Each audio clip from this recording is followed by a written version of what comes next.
Cara trader bertahan hidup dan pelajaran dari Lehman Brothers. Bagian 1, Hantu Lehman, pelajaran bertahan hidup. Bencana keuangan tahun 2008, runtuhnya Lehman Brothers yang spektakuler masih bergema. Saat kita menavigasi arus kompleks tahun 2026, pelajaran itu adalah panduan bertahan hidup yang mendesak dan praktis. Adalah kesalahpahaman umum untuk berpikir bahwa analis Lehman sepenuhnya salah tentang arah pasar. Kesalahan fatal mereka bukanlah kurangnya pandangan ke depan, tetapi kegagalan manajemen risiko yang dahsyat. Mereka bertaruh terlalu besar, menggunakan leverage terlalu tinggi, dan ketika gelombang tak terhindarkan berbalik melawan mereka, ukuran posisi mereka yang sangat besar menjadi jangkar yang menyeret seluruh institusi ke dalam jurang. Peristiwa tunggal dan monumental ini berfungsi sebagai pengingat yang tajam dan abadi bagi setiap trader modern. Kemampuan Anda untuk memprediksi pergerakan pasar berikutnya adalah nomor 2, setelah kemampuan Anda untuk bertahan hidup saat Anda salah. Bagian 2, aturan emas, risiko dulu, keuntungan kemudian. Disiplin paling penting yang dapat diterapkan seorang trader adalah praktik menentukan risiko, bahkan sebelum mempertimbangkan potensi keuntungan. Ini adalah dasar dari setiap strategi trading yang tangguh dan garis pertahanan pertama terhadap kerugian yang dahsyat.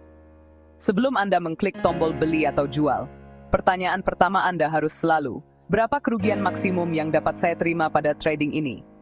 Potensi keuntungan, tidak peduli seberapa menggiurkan, adalah pertimbangan yang sepenuhnya sekunder. Prinsip ini dioperasikan melalui aturan sederhana namun kuat. Hanya risikokan persentase kecil yang telah ditentukan dari total modal trading Anda pada setiap trading tunggal. Bagi sebagian besar trader retail, angka ini idealnya harus berkisar antara 0,5% dan 1%. Ini bukan hanya pedoman. Ini adalah hukum bertahan hidup yang tidak dapat dinegosiasi. Bagian 3, membaca situasi, kenali kondisi pasar Anda.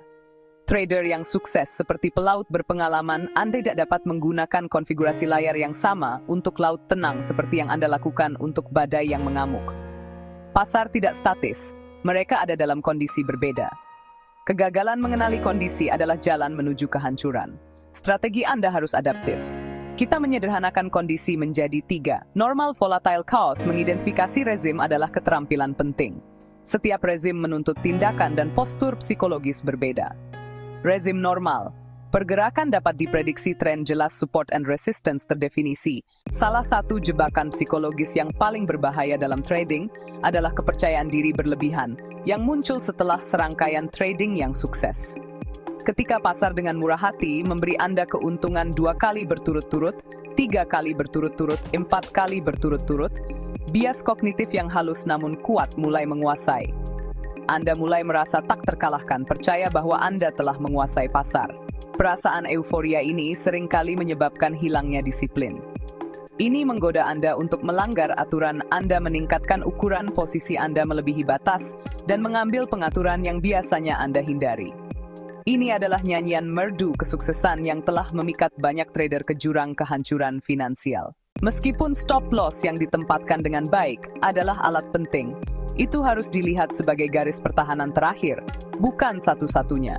Mengandalkan stop loss semata untuk mengelola risiko, sama seperti mengendarai mobil hanya dengan airbag untuk keselamatan, lebih baik daripada tidak sama sekali, tetapi mengabaikan rem, setir, dan teknik mengemudi defensif. Kerangka kerja manajemen risiko yang benar-benar kuat melibatkan pengurangan paparan pasar Anda secara proaktif, terutama ketika Anda melihat peningkatan risiko sistemik atau ketidakpastian.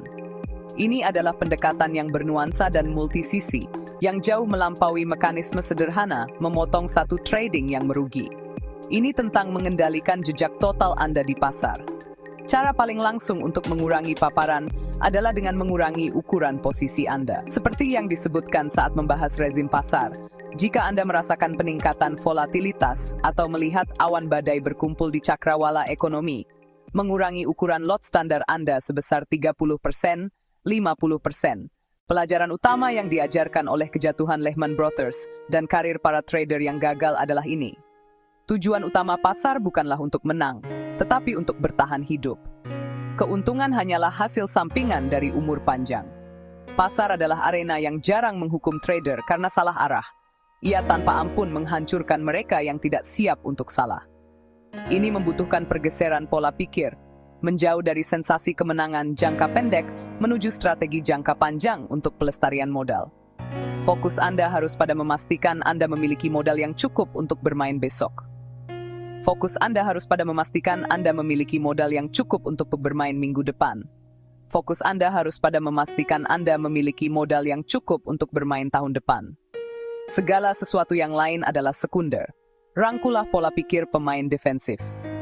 Dias Anda pada hari tertentu tidak selalu untuk menghasilkan uang,